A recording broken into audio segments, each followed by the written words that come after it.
नमस्कार, मैं संजय मोरे आपका doctor Dixit diet YouTube channel में अडोर ट्रस्ट की तरफ से हार्दिक स्वागत करता हूं। दीक्षित सर के जो भी वीडियो यूट्यूब चैनल पे अपलोड किए जाते हैं, उन सभी वीडियो के नीचे चैट बॉक्स में दर्शक काफ़ी प्रश्न पूछते हैं, तो उन सभी प्रश्नों के जवाब आज हम डॉक्टर दीक्षित सर से लेंगे। मैं अभी डॉक्टर दीक्षित सर को भी आमंत्रित करता हूं। नमस्कार दीक्षित सर, आपका हार्दिक स्वागत। नमस्कार सभी फॉलोअर्स और जिन्होंने सवाल पूछे हैं उनका मैं स्वागत करता हूं। और संजय, अब हम सभी का जिन्होंने जो भी सवाल पूछे हैं उसका जवाब देने की कोशिश करेंगे।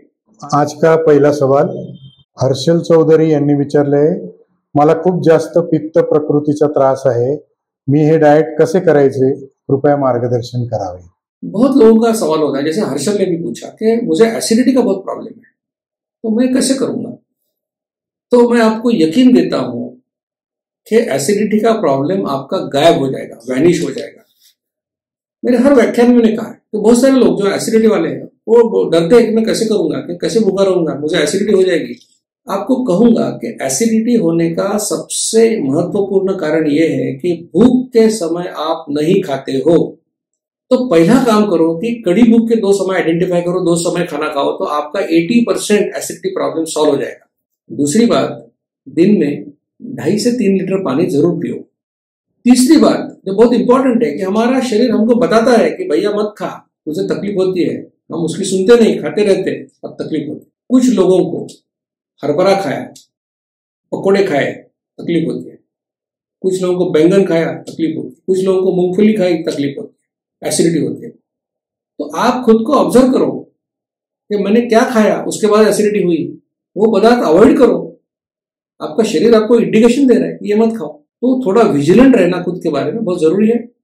और चौथी बात, अगर हो सकता है कि आपको एसिडिटी का प्रॉब्लम है, आपको गोली लेना पड़ता है, तो ये लाइफस्टाइल चालू करने के बाद हो सकता है 7-8-10 दिन आपको गोली लेना पड़े, जैसे आप लेते ही थे।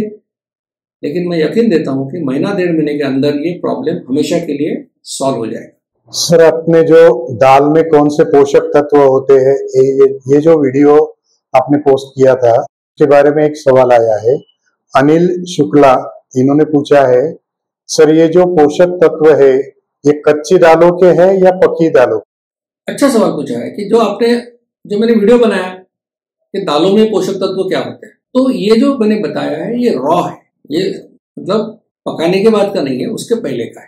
लेकिन अगर 100 ग्राम दाल आपने ली, उसको पकाने के बाद वो समझो 250 ग्राम हो गई, तो 100 ग्राम का जो न्यूट्रिशनल वैल्यू उसमें रहेगा। कुछ पदार्थ ऐसे हो सकते हैं कि जो पकाने से, बॉईल करने से, जैसे कुछ विटामिन है, या दाल को आपने धोया मतलब वॉश किया तो कुछ पदार्थ निकल जा सकते हैं। लेकिन प्रोटीन्स, फैट्स, कार्बोहाइड्रेट्स, कैलोरीज, इसमें कोई फर्क नहीं पड़ेगा। दीपाली पाटिल पूछ रहे हैं, sir how many fasting insulin levels for non diabetic and pre diabetic? Fasting insulin के बारे में काफी लोगों को डाउट है। जैसे दीपाली ने पूछा है कि क्या लेवल होना चाहिए, क्योंकि ये क्यों होता है कंफ्यूजन, इसलिए होता है कि हम तो कहते हैं कि आप नॉर्मल व्यक्ति हो, सामान्य हो, नॉन डायबिटिक हो, तो आपका इंसुलिन 10 के नीचे होना चाहिए। 10 या उसके ऊपर गया तो हम बोलते हैं, 10 के ऊपर गया तो बोलते हैं प्री डायबिटिक। बहुत सारे लोग मेरे से बहस करते हैं कि भाई हम लैब में रिपोर्ट लाते हैं तो उसमें हमारा 12 है, लेकिन उससे आगे लिखा है रेंज 5 से लेके 26 तक या 7 से लेके 27 तक रेंज है, तो वो तो नॉर्मल बताते हैं, आप कैसे ज्यादा बताते हैं, इसको प्री डायबिटिक कैसे बोलते हैं। तो ये आपको बता दूं कि इंसुलिन का काम क्या है। जब आप खाना खाएंगे, उसका पाचन होने के बाद उसके जो एंड प्रोडक्ट्स है, प्रोटीनों से बनता है अमीनो एसिड, कार्बोहाइड्रेट से बनता है ग्लूकोज, फैट से बनता है फैटी एसिड। ये एंड प्रोडक्ट्स का इस्तेमाल करना इंसुलिन का काम है, इसलिए वो खाना खाने के बाद बनता है। जब आप खाली पेट हो तो इंसुलिन का कुछ काम है कि आपके शरीर में कुछ भी काम नहीं है। उस समय कितना लेवल होना चाहिए, कम से कम होना चाहिए। हम तो कहते हैं कि अगर आप स्वस्थ व्यक्ति हो तो वो 0 के नजदीक होना चाहिए, कम से कम 10 के नीचे तो होना ही चाहिए। 10 के ऊपर गया तो उसको हम प्री डायबिटिक।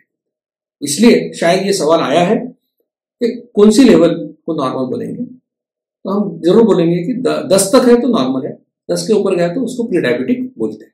खुशाल राव भोयर इन्होंने पूछा है कि for insulin secretion how much quantity needed to consume. कुशल राव ने जो पूछा है कि भाई कितना खाने के बाद इंसुलिन सीक्रेट होगा, तो इसका तो एक्सपेरिमेंट आप कर भी सकते हो, लेकिन हमने जो एक्सपेरिमेंट किया जिसका पेपर भी पब्लिश हो गया, हमने वॉलंटियर्स को बोला कि भाई पहले दिन x क्वांटिटी फूड खाओ, दूसरे दिन 2x, तीसरे दिन 3x खाओ। या पहले दिन अगर आपने एक आलू वड़ा खाया, एक अगले दिन 2 खाओ, उसके अगले दिन 3 खाओ और इंसुलिन टेस्ट करो। पता चला कि इंसुलिन सिक्रेशन लगभग वैसे ही था, जो एक आलू वड़ा खाने से हुआ वही 2 आलू वड़े खाने के बाद हुआ, वही 3 खाने के बाद हुआ। तो कितना खाने के बाद होगा, ये एक्सपेरिमेंट आप भी कर सकते हैं, आप करके हमको भी बताओ। गिरीश खाड़े इन्होंने प्रश्न पूछा है, मैं ये डाइट प्लान 4 महीने से फॉलो कर रहा हूँ। मेरा HbA1c 7.4 से 6 हो गया है, पर मैं जब रात को सोता हूँ तो मेरे दोनों पैर बहुत पेन होता है, इसलिए इस वजह से मेरी नींद पूरी नहीं होती है। पैर में दर्द होने का क्या रीजन है, क्या उपाय बता सकते हैं? खाड़े जी ने सवाल पूछा जो है कि उनका HbA1c तो कम हो गया, मतलब 7.4 से 6 पे आ गए, मतलब डायबिटिक से प्री डायबिटिक पे आ गए। अभी उन्होंने ये नहीं बताया कि वो मेडिसिन लेते हैं कि नहीं लेते, क्योंकि बहुत सारे मेडिसिन ऐसे हैं कि जिससे आपको मसल पेन हो सकता है। अगर आपका अनकंट्रोल डायबिटीज है तो आपको नर्व पेन या जिसको बोलते हैं हम न्यूरोपैथी, वो भी हो सकती है। तो सिर्फ ये इतना सवाल से ये जानना बहुत मुश्किल है कि आपके पैर दुखने का कारण क्या है। तो मुझे लगता है कि अगर आपने व्हाट्सएप नंबर पे कांटेक्ट किया तो प्रॉपर गाइडेंस आपको हम दे सकेंगे। लेकिन अगर आपको मेडिसिन चाहिए, जैसे स्टैटिन जैसा कोई मेडिसिन है, मेटफॉर्मिन जैसा मेडिसिन है, तो हो सकता है कि आपके पैर दुख सकते हैं या दर्द उसमें हो सकता है। लेकिन इसके बारे में कोई मैं आपको अभी ये नहीं बोल सकूंगा कि ये क्यों होता है। तो इसके लिए आप व्हाट्सएप नंबर पे कांटेक्ट करो और डेफिनेटली आपको गाइडेंस मिलेगा।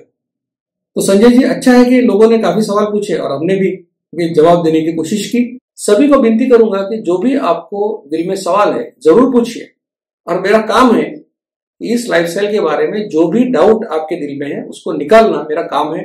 और आप जरूर सवाल पूछिए और हम कोशिश करेंगे कि आपके सवालों का जवाब हम जरूर देते रहेंगे। आप सभी को मेरा धन्यवाद। विनती करूंगा कि ये साइंटिफिक जानकारी प्राप्त करने के लिए इस चैनल को जरूर लाइक, शेयर और सब्सक्राइब कीजिए। नमस्कार। मधुमेह निवारण एवं वजन घटाने के लिए डॉक्टर दीक्षित मंत्र। दिन में केवल 2 बार भोजन करें, जहां तक संभव हो निश्चित समय पर करें। प्रत्येक भोजन 55 मिनट के भीतर समाप्त करें। भोजन से कार्बोहाइड्रेट की मात्रा कम करें, प्रोटीन और फाइबर बढ़ाएं। न्यूनतम 45 मिनट के लिए दैनिक एरोबिक व्यायाम सुनिश्चित करें। 2 भोजन के बीच में बिना अतिरिक्त स्वाद डाले काली या हरी चाय या पतली छाछ और पानी जितना आपको चाहिए। मधुमेह निवारण और वजन घटाने के लिए आपको अडोर समूह की तरफ से शुभकामनाएं।